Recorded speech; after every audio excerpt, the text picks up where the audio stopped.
Before we jump into Final Cut Pro, as they say, with both feet, let's talk about organization. Final Cut Pro has a way for us to organize all of our stuff so that we don't lose control. Now, I want to tell you something. You start a project in Final Cut Pro, and it can get away from you. It can get very complicated very fast.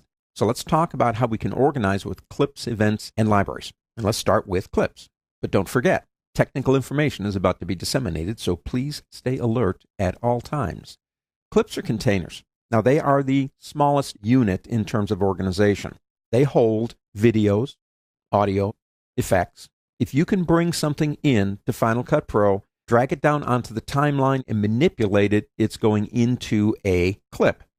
Final Cut Pro kind of wraps it, if you will, in a container that identifies it to Final Cut Pro. Now, we don't see the container. We see a video, an audio effect, whatever it is, but Final Cut Pro uses that to organize each one of your clips.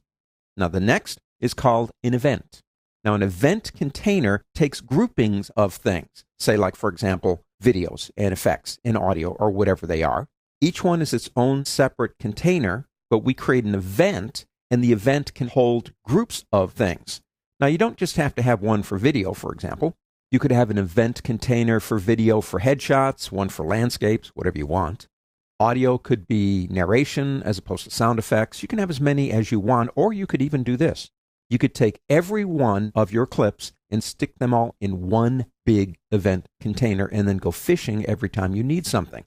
The organizational part is up to you, but Final Cut Pro gives us the structure to keep us organized. Now, the last thing is the biggest, and that's called the library container.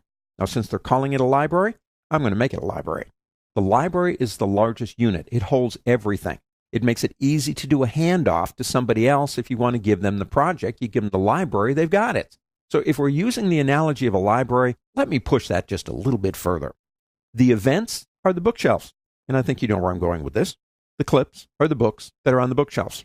You can organize them, reorganize them, move them around, but if you move the library, everything goes with it.